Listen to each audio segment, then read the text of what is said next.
few times. What's Larry's call signs? I can't remember. I've talked to him. His wife picks up the phone. He calls right back. The tech support with him is very good. I'm very happy with it. I recommend it to everyone.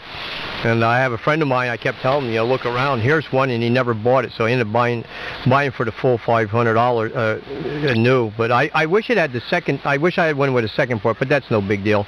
But I know guys that are running the LP100A and also running the 500 in series with it. But yeah, it does everything. I mean, you can check all kinds of stuff with this, but yeah, it has that thing there. If you're, you know, the SWRs, it'll shut down and won't let you key up your amp.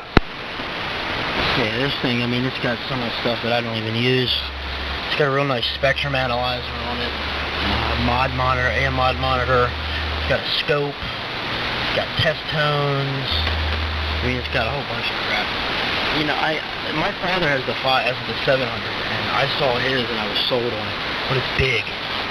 And you know, kind of looking back at it, I kind of wish I got the 700 because where it's at right now is across the room from me. It's about 10 feet away from me right now, and it's a little hard to see the mod. Maybe if my eyesight was better, I'd be able to see it.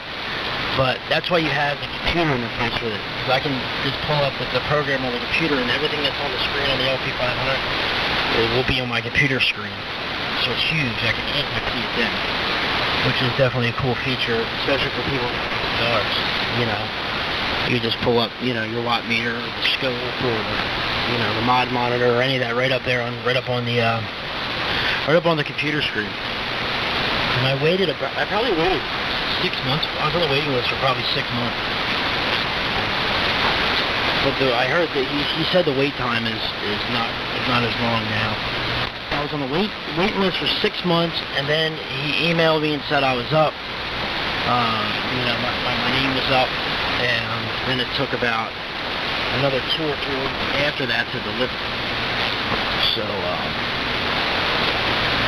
it was definitely worth the wait. It was, you know, it's pricey, but I mean, it's probably gonna be the last one I ever buy.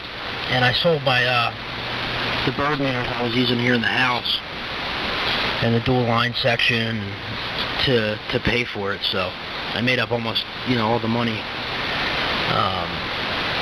you know, back on what I paid for it. So, because I had a really nice bird meter set up. I had backlit the meter faces.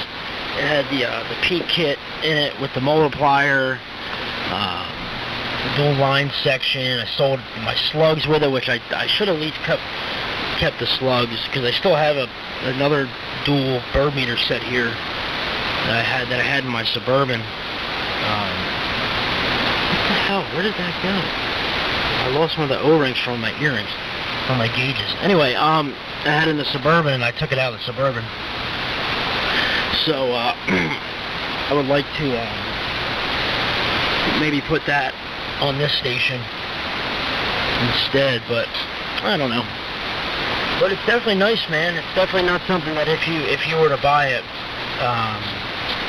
you'd be disappointed. And you can get on the waiting list for free. Okay, and if your name comes up and you don't want it at the time, or you're not ready, you don't have the money, you'll always be at the top of the list. So when when the time comes when you can get it or decide to get it, and you were at the top of the list, just email Larry, and it's called N1ALF, by the way. Just email or call Larry and say, hey, I'm ready, and he'd be like, all right, I'll make it. Just make the payment, and then as soon as you make the payment, you know, it's done. Oh yeah, I know. I keep an eye on his website, and like I said, I've spoken to him quite a few times personally. He's very good in keeping things updated, what's going on in the website, and you know, he's you know, trying to get, you know, mass produce or whatever. I think he was having a problem with one company and had to switch a company to get things all made up there, and especially in the new beginning with this 500, 700. But he's very good in keeping updating his support there. It's somebody you can get and talk. Well, let me know later on towards the end of the year or something like that. You know, come around my tax time again, if you decide, yeah, geez, you know, I want the 700 now, and if you want to get rid of the 500, let me know. Yeah, you know. Yeah, that's when I usually make big purchases like that. is around tax time, so usually throughout the years, just little things, mostly parts for rigs and building crap, but the big purchases will come then. I've been thinking about, maybe upgrading the Anan. The 200D is real similar to the 7000. It has the Mark II board in it, and I bought this 200 off my father, and he has the 7000 now, and he said the only difference that he could tell was the receiver's a little bit quieter, but I don't think he doesn't think so, and I don't think I'd be able to notice the difference here at my QTH because of how high my noise level is. And he said it's like real subtle, like half an S unit, so, because they all use the same software, so I don't even think it would be cost. It would just be one of those things where it'd be like, I get a wild hair up my ass, and okay, now I'm going to sell this and buy the 7000, but, the flexes are appealing for the remoting, to be honest with you. But I haven't heard of too many people remoting the Anan.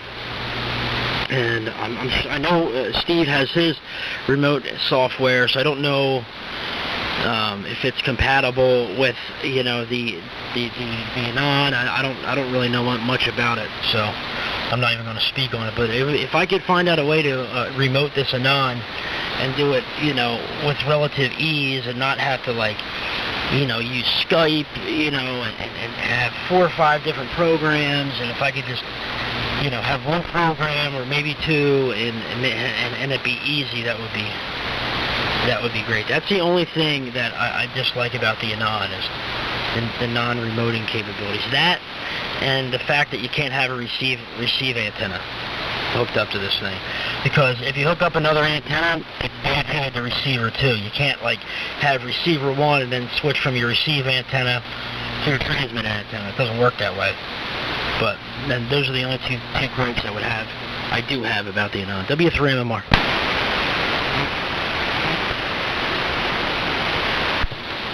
Hey there, Perry. If you do ever find out anything about remoting the Anan, make sure you let me know, because I've been looking into that too, and so far the only thing I've been able to come up with is people using Microsoft with the remote desktop, and yeah, they're getting mixed results with it. Some people say it's good, some people it's not, but yeah, that's one thing I'm really interested in, is being able to remote this thing, or thinking about it, maybe I could do it just over my home network at my house, but I think it'd be kind of neat to be able to remote into it. But either way, I know I've been looking into it. I've been checking this, checking that, and nobody seems to come up with a good option. KD2AFV. Check with W3MMR, Rob, who's the Anan guru. I don't know if he's doing anything, Perry, but Rob even told me he's known guys that sold the 8000s to get the 200D. Yeah, I've heard that too. I mean, the guys love these 200Ds. They're very hard to find. You don't see them coming up for sale much. You'll see a bunch of the 100s and the Anan 10s. You'll see 7000s up for sale. You'll see even the new 7000s, the silver face ones. My father has the blue face, like my 200D. You'll even see the new 7000 silver faces with the Mark IIs with the computers built in. Just the only reason that they're up for sale is either the guys are going, selling them to get the 8000s, or they're switching over to 4x for remoting. Because as performance-wise, between the flexes and the Anans, from what I've read, they're very similar. And if you go on Sherwood's receiver tests, Sherwood Engineering, I think the Flex 6600 is the number 1 receiver. The 7000 and the 8000 are in the top 10.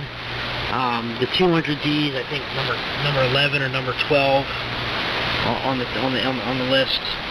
So they're all right up there, and it's all it basically comes down to, do you like the Flex software better, this, that, and the third, or it comes down to if either if you bought a flex or you bought an Anan, you know. Just I've never had the opportunity to run a flex, so I can't really speak on it, you know. But I love my Anan, and I'm sure I would love a flex if I had one, you know. So you know, I bought the Anan because my father was, you know, getting a 7000. He gave me a really good deal on it, and that's one rig that, like I said, the only reason I would sell it is to upgrade to a higher model. You know, that's one rig that's always going to stay, always going to be in my shack. Well, when I was looking around for one, I saw the 200s come up, and like you said, they don't come up very often. Any of the Anans, really, and if they do, they go quick. And I've seen Anan 200Ds come up, and boom, no sooner they come up, they went off. It's like the LP100As. They don't stay on the websites long. They go real quick. So, all right, I got a couple of things. I got some Motorola's to program. I got to clean up my truck for our trip tomorrow. So we'll stand by and be listening. And yeah, remoting. I don't know if Rob WA1EX does any remoting. There's one guy, W2, what the heck is Mike's name up here in Torrington? W2IG, I think it is, or IS. He has an Anan 8000, and I think he's doing remote. And I'll have to find out from him and pass the information on to you guys. Yeah, I talked to my dad about it, and you know, he's been around the Anans for a long time and did some beta testing with Power SDR, so he's real familiar with these rigs, and he doesn't know what the only way, you know, to remote them is the, you know, with like Toby was just speaking about, remote desktop or using Skype, and you know, pulling different programs and pulling things from different programs, and they don't make it easy. I mean, and you would think, you know, that at this point they would, but they just came out with a new software, Thetis, Power SDR Thetis, which is still in, you know, it's still in beta. It's still, you know, still working on it, but it's real close to being a finished product, and they've worked a lot of the kinks out. You know, you would have thought that they would have maybe did something with that for remoting capabilities, but you know, who knows? But either way, I'm real happy with the Anan, and I'm real happy with this DX100. I got told again last night that somebody couldn't tell couldn't really tell the difference between my Anan and this old bucket of bolts with a D104 plug into the front. Good Lord. All right, guys, I'm gonna pull back too. Phillies pregame just coming on. I'm gonna get rolling here and stand by because big important series. Phillies are playing the Braves, first and second place teams in the NL East. I've been looking forward to this for a while, so we're gonna sit back and read the mail. N1ALF, KD2AFV in the fine group W3MMR.